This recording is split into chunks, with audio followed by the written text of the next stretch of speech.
نحمد ونصلي على رسوله الكريم أما بعد فأعوذ بالله من الشيطان الرجيم بسم الله الرحمن الرحيم ادعوا إلى سبيل ربك بالحكمة صدق الله العلي العظيم وقال رسول الله صلى الله عليه وسلم بلغوا عني ولو آية শহীদ সাল্লাল্লাহু আলাইহি ওয়াসাল্লাম ইসলামী যুব আন্দোলন কেন্দ্রীয় কমিটি কর্তৃক আয়োজিত আজকে তরবিয়াত সম্মেলনের সম্মানিত সভাপতি, ইসলাম হুকুমত কায়েম করার সৈনিকেরা, আল্লাহ পাক আপনাকে আমাকে এই দামি এক মাস দেশে আসার বসার বলা শোনার তৌফিক দান করছেন। শুকরিয়া সবাই বলে আলহামদুলিল্লাহ। চমৎকার আলোচনা করেছেন যুব আন্দোলনের সেক্রেটারি সাহেব। আমাদের এই কাজ ওই কাজ, ইসলামী আন্দোলনের, যুব আন্দোলনের, ছাত্র আন্দোলনের মনে রাখতে হবে রুহানিয়াত ও জেহাদের সমন্বিত প্রয়াস। বলা যাবে না কিন্তু, এটা ভুলে যায়, এটা আলোচনা কম আসে। রুহানিয়াত ও জেহাদের সমন্বিত প্রয়াস। এই যে আজকে শুনলাম এত কর্মসূচি, অত কর্মসূচি, সারাদিন এই কর্মসূচি, কিন্তু নিজেকে গড়া কোনো কর্মসূচি শুনি নেই। ভুল হইতে পারে আমার, এতক্ষণ যা শুনলাম সব সমাজ গড়ার, দেশ গড়ার, কিন্তু নিজেকে গড়ার কোনো কর্মসূচি, এটা আপনাকে দল বাড়াবার লেখনি, নিজেকে গড়ার কর্মসূচি আমি যতক্ষণ শুনছি ততক্ষণ শুনি না। প্রথম মনে রাখতে হবে নিজেকে বাঁচাও, নিজেকে বাঁচাও, আহলকে বাঁচাও। নিজেকে বাঁচিয়ে আহলকে বাঁচাতে হবে। রুহানিয়াত ভুলবেন না, এটা বললে সব শেষ হয়ে যাবে, থাকবে না একদিন। আমরা সাহাবাদের অনুসারী, এই কথা ভুললে চলবে না। আকায়েদের মাসালাগুলি বারবার স্পষ্ট হতে হবে। এই আকায়েদের মাসালা স্পষ্ট না হওয়ার কারণে আমাদের নিজেদের আকায়েদের মধ্যেও কেমন নড়বড় শুরু হয়ে গেছে।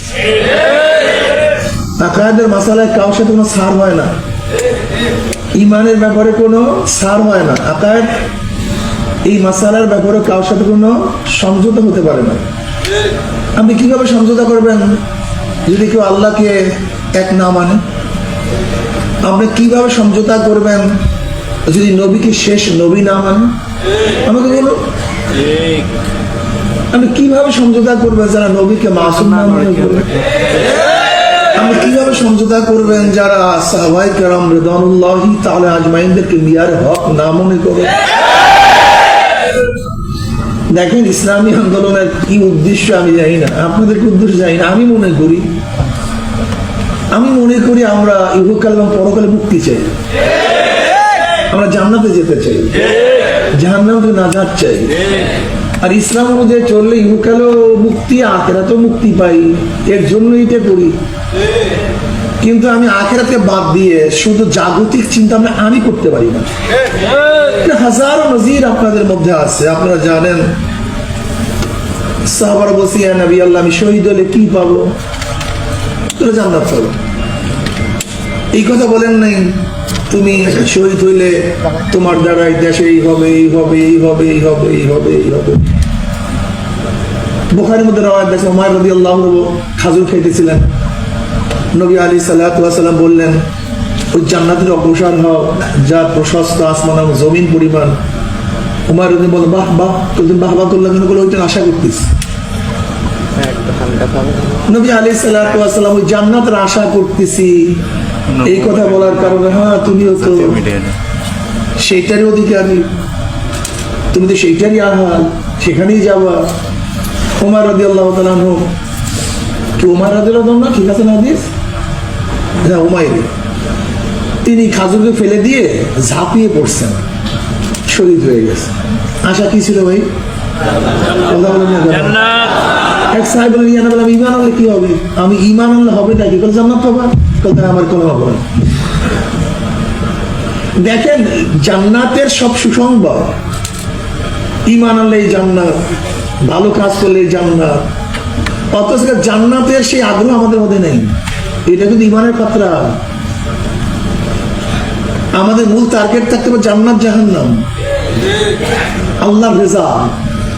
যদি এই মূল উসুল ঠিক থাকে তাহলে সব জায়গায় মিলবে, আর এই মূল ভিত্তি যদি না থাকে তাহলে সব জায়গায় গ্যাঞ্জাম লাগবে, কোনো জায়গায় গ্যাঞ্জাম ছাড়া থাকবে না। জাকি জাল জানেন? জাকি জাল, জাকি জাল বুনতে দেখছেন? যদি গোড়ায় কোনো এক জায়গায় গলত হয়, মাল্লা, তাহলে মাল্লা উঠেছে, বরিশালে বলে মাল্লা উড়ে গেছে। এটা আপনারা অনেকে বুঝবেন না। একটা গড় আছে, মাল্লা মানে গড়, জালে একটা গড় আছে। ওই গড় যদি প্রথম একেবারে সেখানে সূচনা, সেখানে ডিস্টার্ব হয়, তাকে গোড়া যত বড় বানান সব জায়গায় ডিস্টার্ব হবে, জাল ঠিক মতো মেলবে না। এটা গোড়ায় গলদ, একটা শব্দ আছে না, কিসের গলদ ভাই? যদি গোড়ায় গলদ হয়, আগায় সেই গলদ সারা যায় না। আর যদি গোড়া ঠিক থাকে, আগায় যতই গলদ হোক না সারা যায়। কিন্তু গোড়া গলদ রাখবেন, ইমান গোড়া, এখানে গলদ রাখবেন না। আকীদা বিশ্বাস গোড়া, এখানে ছাড় দিবেন না। আহলে সুন্নাত ওয়াল জামাতের আকীদার উপরে দুনিয়ার সমস্ত কিছু লয় হয়ে যাক না কেন, মজবুত থাকবেন, বুঝবেন না? এই সমস্ত জায়গাগুলি নাড়াবার জন্য খুব চেষ্টা চলবে, এরকম ঝাঁকান দেবেন, ঝাঁকি দেবেন। আপনি বিশ্বাস করেন, আজকে যদি আমি এই সমস্ত কথা না বলি, তা আমার চেয়ে ভালো লোক বাংলাদেশে অন্য কেউ থাকবে, সব। এর জন্য আমার নামে বদনাম বাড়ি করে দেয়, এইগুলো সবচেয়ে বড় মানে কি জানি ঐক্যের বাধা। অথচ আমরা ঐক্য করার জন্য হাজারো থিম থিওরি দিয়েছি। যারা ঐক্য ঐক্য বলে তারা কিন্তু কোনো থিম থিওরি দেয়নি। খুব খেয়াল করে দেখেন, খুব গভীর ভাবে দেখেন, একদম শুধু ঐক্য ঐক্য ঐক্য ঐক্য, কিন্তু ঐক্যর পদ্ধতি কি, প্রক্রিয়া কি, পন্থা কি, আপনি দেখেন তো এরকম কোন পদ্ধতি দিচ্ছে কিনা? খুব খেয়াল করে দেখেন তো গভীর ভাবে। কিন্তু আমরা তো পদ্ধতি বাতায় দিছি ভাই, যে ঐক্য হবো, যদি আমাদের ছাড় দেওয়ার দরকার হয়, আমাদের কিছু ফেলে দেওয়ার দরকার হয়, বাদ দেওয়ার দরকার হয়, সবকিছু দিয়ে দেবো, সমস্যা কি? কিন্তু যারা ঐক্য ঐক্য আমরা বলি, অনেকেই কিরকম কথা বলছে, তার মানিটা কি আপনি একদিন চিন্তা করছেন? আমি তো প্রেশার হয়ে যায়, মানুষগুলো এত বোকা হয় কিভাবে? আমি আপনার সাথে যাব, আমি আগে রুট বাতায় দিচ্ছি, আমি প্ল্যান বলছি এই পদ্ধতি যাবো, অথচ আপনি আমার সাথে যাবো যাবো যাবো যাবো, কিন্তু কোনো রুট নেই, পদ্ধতি নেই, পন্থা নেই। তার মানিটা সময় কেমন করা, আমাকে বিভ্রান্তির মধ্যে ফেলে দেওয়া। এগুলো হুঁশ রাখতে হবে, চৌকাশ থাকতে হবে, খেয়াল রাখতে হবে, খুব খেয়াল রাখতে হবে। রুহানিয়ত জিহাদের সমানত প্রয়াস, ভুললে চলবে না। রুহানিয়ার সামনে, এরপরে জেহাদ। রুহানিয়ার ছাড়া কোনো জেহাদের দাম নেই। বুখারীর মধ্যে রওয়ায়াত আসছে, কিয়ামতের ময়দানে আল্লাহ পাক এক শহীদকে ডাকবেন, শহীদ এদিকে আসো, আসবে, তার কাছে সমস্ত নিয়ামত উপস্থাপন করবেন। এর মোকাবেলায় কি করছো? আল্লাহ গলা কাটাই দিছি। আপনি এত নিয়ামতে ভূষিত করছেন, আমি তো গলা কাটাই দিছি। আল্লাহ বলবেন, আমি জানি কেন গলা কাটাইছিস। তোকে মানুষ বীর বলবে, যোদ্ধা বলবে, গনিমত মাল পাবি, তোর পদোন্নতি হবে, তোকে মানুষ প্রশংসা করবে, আলোচনা ছড়িয়ে পড়বে গোটা দুনিয়ার মধ্যে। এর জন্য গলা কাটাইছিস, আমার জন্য। আল্লাহ পাক বলবে, ধর ধর ইটারে, তোর হাত পার মধ্যে জাহান্নামের শিকার লাগা, টানতে টানতে জাহান্নামে নিক্ষেপ কর। হইছে শহীদ, গেছে কোথায়? এই কলকটা ঠিক করে নেই। এই কলকটা ঠিক ছিল না, সব ঠিক ছিল, যোদ্ধা ছিল, বীর ছিল, সব ছিল, কিন্তু কলকটা ঠিক নেই। অথচ কলমের আলোচনা আজকে আমাদের মধ্যে নেই, করতেও চাই না। অথচ এক ব্যক্তি মনে মনে ধারণা করে, আল্লাহ তুই আমাকে শহীদি মৃত্যু দিও, শহীদি মৃত্যু দিও। বহু মাতা আলা ফিরাশি, সে তার বিছানায় মারা গেছে, শহীদ। সে কি কারণ? দেখ, এক ব্যক্তি রণাঙ্গনে নিজেকে উৎসর্গ করার পরও সে শহীদ না, আর এক ব্যক্তি বিছানায় মারা যাওয়ার পরে সে শহীদের কারণটা। এই জন্য কলবটাকে ঠিক করেন। কলবের আলোচনা আজকে আমরাও শুনতে ভালো লাগে না, কলবের আলোচনা এখন আর পছন্দ হয় না, রুহানিয়াতের কথা আর ভালো লাগে। আমাদের ছেলেদের এখন ফাঁসিকদের সাথে আড্ডা মারতে খুবই মজা লাগে, খুবই ভালো লাগে। জাগতিক বিষয়ে আলোচনা শুনতে খুবই মজা লাগে। কিন্তু যখন রুহানিয়াতের কথা, তাসকিয়ার কথা, আল্লাহর কথা, জান্নাতের কথা, হুজুর এগুলো এই পুরান ওয়াজ, এগুলো বাদ দেন তো, আল্লাহ কি করি এখন, জান্নাত জাহান্নামের পুরান ওয়াজ বাদ দেবো কিভাবে, তাও তো আমরা কি করি, এক সমস্যায় পড়ছি বলুন তো। খুব ভালো মতো মনে রাখবেন, ইসলাম মডারেট মোটিভেশন যে করবে, যে বলবে ইসলামের মধ্যে মোটিভেশন হয়, মডারেট হয়, মনে করবেন এটা নবুয়াতি দাবি করছে। কি দাবি করছে? আমি মোটিভেশন করবো কিভাবে, মডারেট করবো কিভাবে বলেন তো? নবী আসা ব্যতীত, নবী আসা ব্যতীত ইসলামকে মডারেট করবেন কিভাবে, মোটিভেশন করবেন কিভাবে আমাকে বলেন তো? এটা সম্ভব কিভাবে? যদি আমি বলি ইসলাম মডারেট করবো, মোটিভেশন করবো, পরিবর্তন করবো, বর্ধিত করবো, কমতি করবো, তাহলে আমার অবস্থাটা কি হবে বলেন তো? ইসলাম যেইভাবে ছিল, এইভাবে আছে, এইভাবে আমি আপনি পালন করি না, সেটা আপনার ব্যাপার, আপনার মানিয়েন না, সেটা আপনার ব্যাপার। কিন্তু ইসলামকে ইসলামের জায়গায় রাখেন, ইসলামকে ইসলামের জায়গায় রাখেন। সামান্য ক্লাস ছিল আমাদের অফিসে, একজনে বলতেছে যে তুমি টুপি মাথায় দিয়ে আসো নাই কেন? সামান্যদের মধ্যে আরেকজন সামান্যকে বলতেছে তুমি টুপি মাথায় দিয়ে আসো নাই কেন? আমি বলেন এখন লাগবে না। যে বলছে টুপি মাথায় দিয়ে আসো নাই কেন, আমি বলছিলাম কি থাক এখন লাগবে না, এই কথা বলছিলাম না? যে ব্যক্তি বলছে টুপি মাথায় আসো নাই কেন, সে বলছে হুজুর এতদিন পরে বুঝলেন। আমি আগেও বুঝছি কিন্তু আপনি বুঝেন নেই, এতদিন পরে বুঝলেন, বোঝেন নেই যে আমরা বলছি টুপি টুপি অত লাগে না, দাড়ি টাড়ি অত লাগে না, তা আমরা যেটা আগে বুঝছি এটা আপনারা অনেকদিন পরে বুঝলেন। আমি বললাম আমরা অনেক আগে বুঝছি, তুমি ভালো বুঝো নেই। শোনেন, আমি বললাম দেখো তোমাদের সমস্যাটা কি, তোমাদের সমস্যাটা আমি যেটা করবো না সেটা স্বীকৃতি তুমি চাও।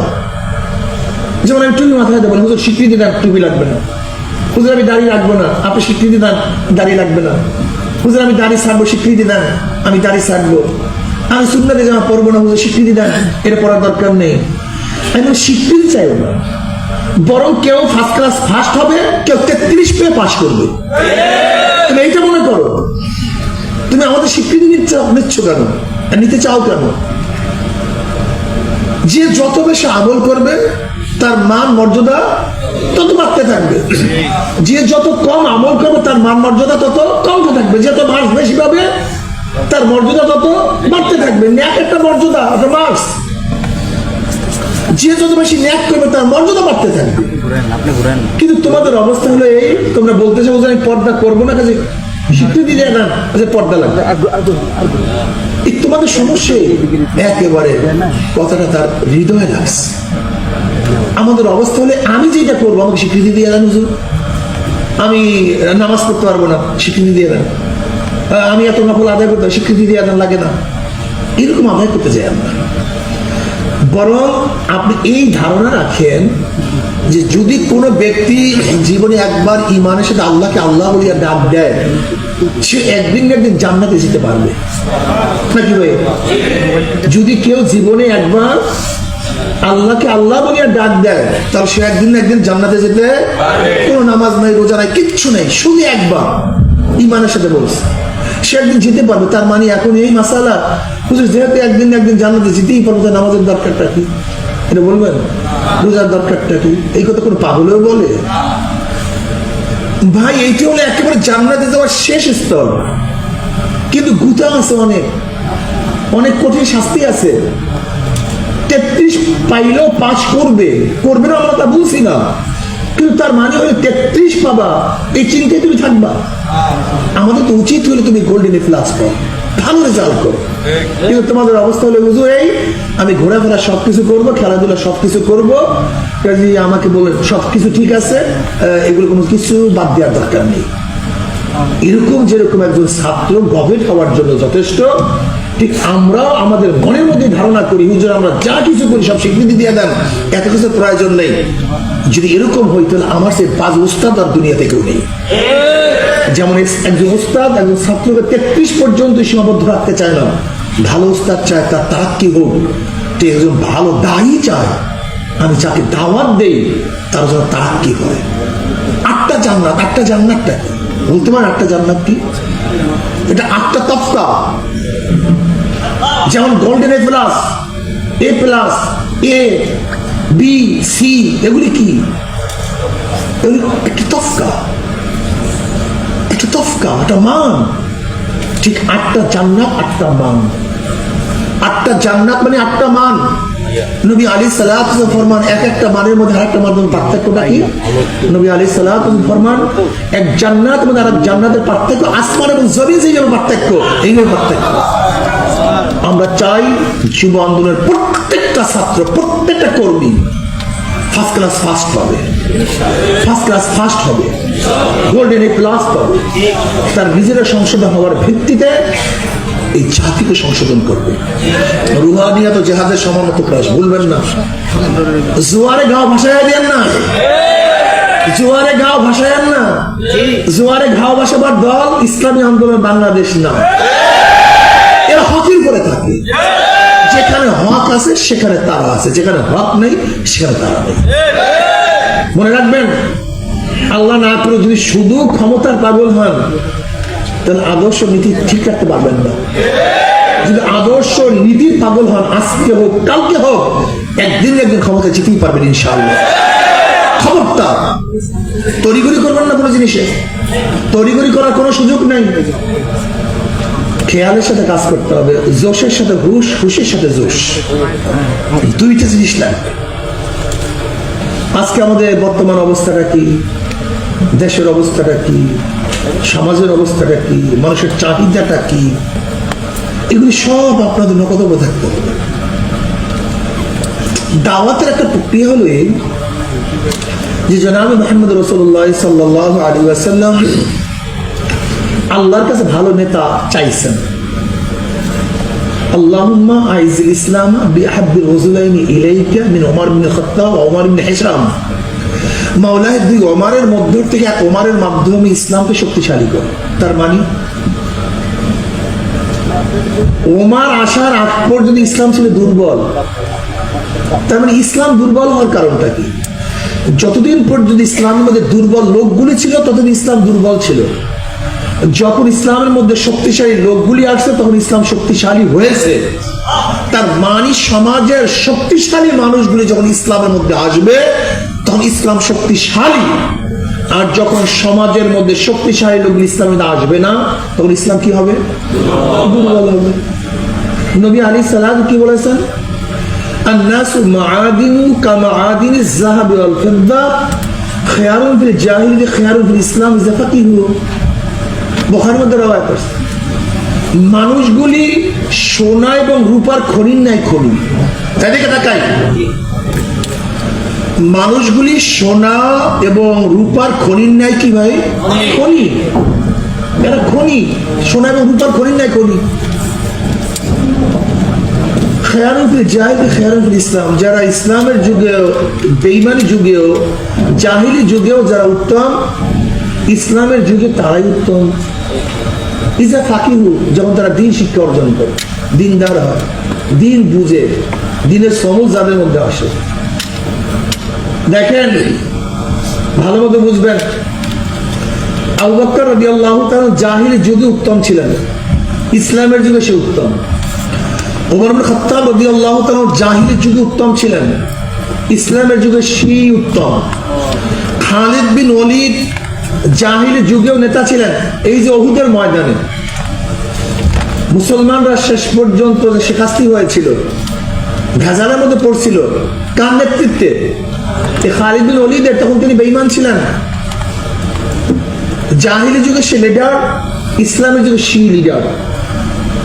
এই যে দেখেন মুআবিয়া রাদিয়াল্লাহু তাআলা আনহু, সে কার সন্তান? সুফিয়ান, আবু সুফিয়ান রাদিয়াল্লাহু সন্তান। তারা কিন্তু জাহিলি যুগে লিডার ছিলেন।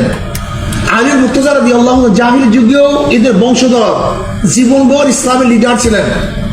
ওসমান ইবনে আফফান রাদিয়াল্লাহু তাআলা আনহু, তিনি জাহিলি যুগে সম্মানিত ছিলেন। এর জন্য মনে রাখতে হবে যে যারা যেখানে সম্মানিত আছে এই লোকগুলিকে খোঁজ করে বের করা। এই লোকগুলি কোথায়? আন্নাসু মাআদিনু কামাআদিনিজ যাহাব ওয়াল ফিদ্দা। মানুষগুলি খনিজ, এই খনিকে সন্ধান করতে হবে। কোথায় খনিজ আছে তাদের সন্ধান করতে হবে, বের করতে হবে। কোন ছেলেটা মেধাবী, কোন ছেলেটা বংশীয়, কোন ছেলেটা ভালো, কোন ছেলেটা নেতৃত্বের আমাদের যোগ্যতা রাখে, এদের খোঁজ করে বের করতে হবে, এদেরকে বের করতে হবে।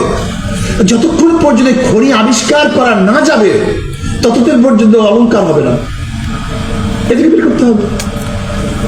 আজকে দেখা যায় সমাজের মধ্যে এমন কিছু লোক আছে, অনেকেই ভালো যোগ্যতা সম্পন্ন, এমপি হতে পারে, মিনিস্টার হতে পারে, কিন্তু ওই লোকগুলি বর্তমান রাজনৈতিক কৃষ্টি কালচারের কারণে তারা রাজনীতি অংশগ্রহণ করতে চায় না। এই পচা গান্দা, খুন খারাপি, জুলুম, অত্যাচার, এই জন্য তারা আসতে চায় না।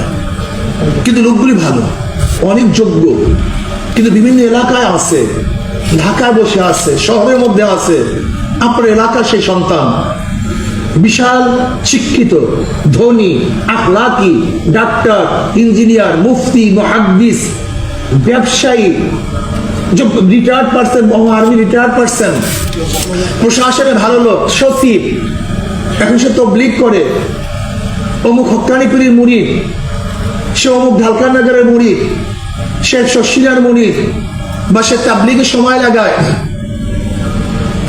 সে যাত্রাবাড়ির মুরিদ, হযরতের সাথে সম্পর্ক রাখে, এরকম একজন ভালো ব্যক্তি, যোগ্যতা সম্পন্ন, আমার দলের না, আমার পীর ভাই না, কিন্তু লোকটা যোগ্য।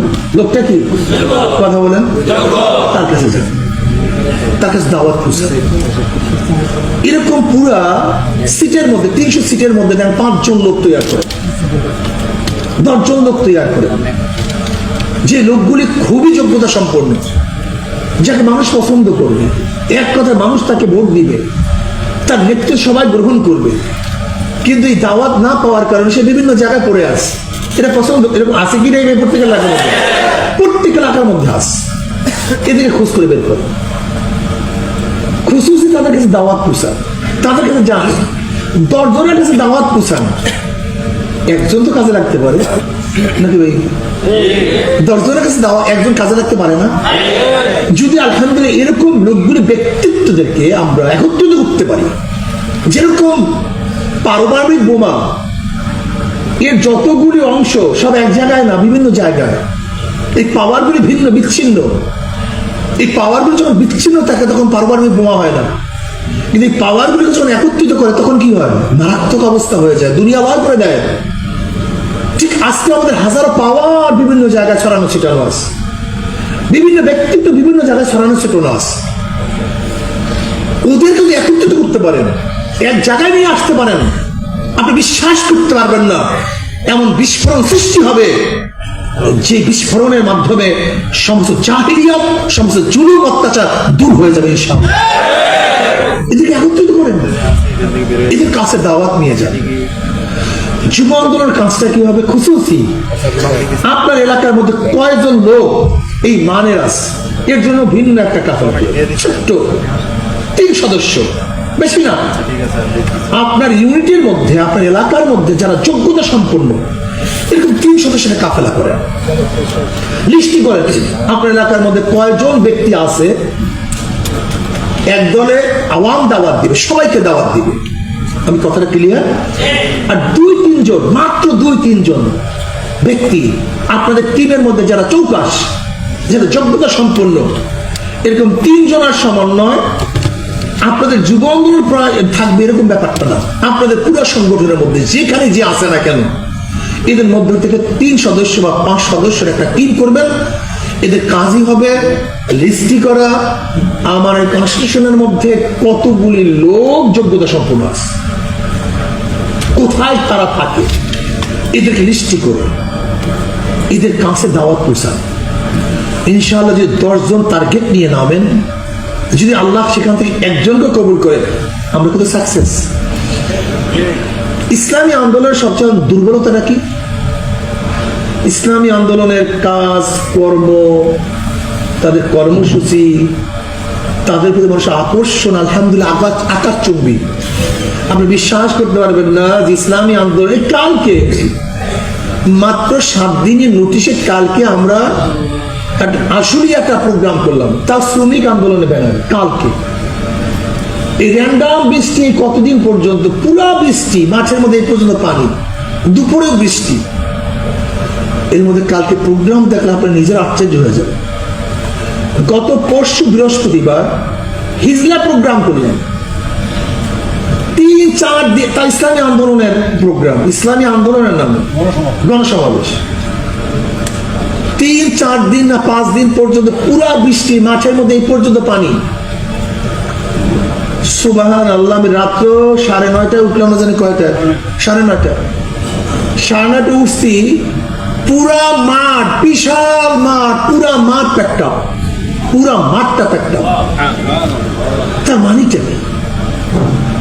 তার মানিটা কি? আপনাদেরকে মানুষ চায়, গ্রহণ করছে, আপনাদের কাছে আসতে চায়। এখন দরকার পিলার। পিলার বুঝলেন?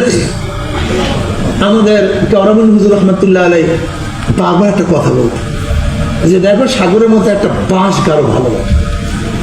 যদি সাগরের মধ্যে বাঁশ গাড়তে পারো, দেখবো ওই বাঁশের সাথে আস্তে আস্তে কচুরি পানা ঘুরতে করতে জমতে জমতে বিশাল, কথাটা বোঝাতে পারিনি, এক বিশাল স্তূপ হয়ে যাবে। ঠিক আপনাদের দরকার একটা লিডার, প্রত্যেক জায়গায় পিলার।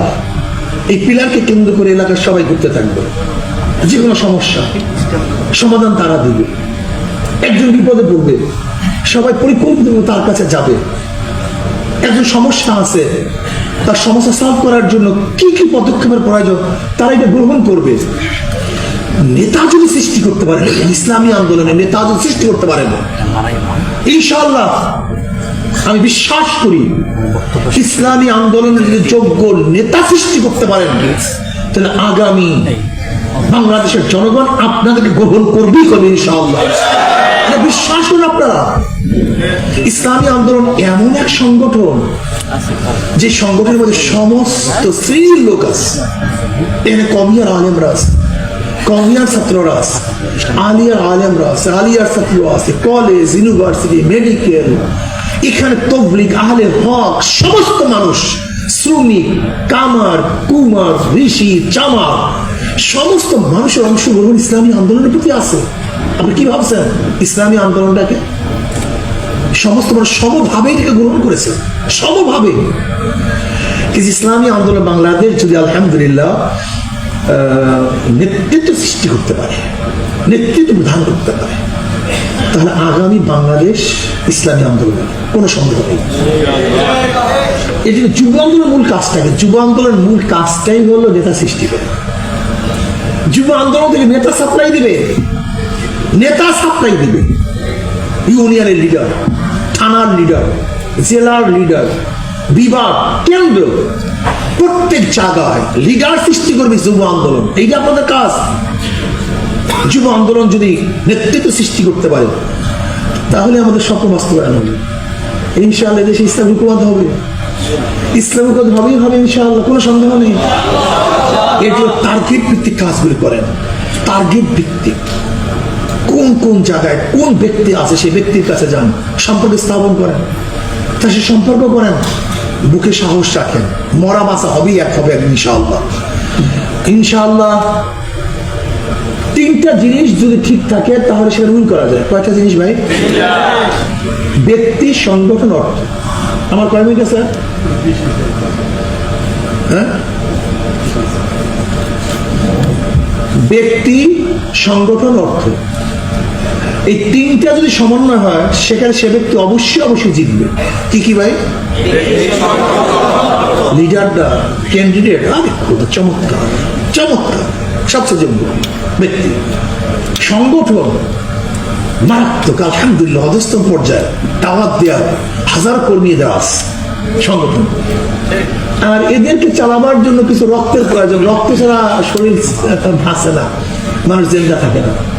তাই অর্থ হলো আন্দোলনের ব্লাড, অর্থ হলো আন্দোলনের ব্লাড, এটা রক্ত। রক্ত ছাড়া যেরকম শরীর চলে না, রক্ত ছাড়া শরীর না চলে, অর্থ ছাড়া সংগঠন চলে না। এর জন্য দরকার কিছু অর্থের।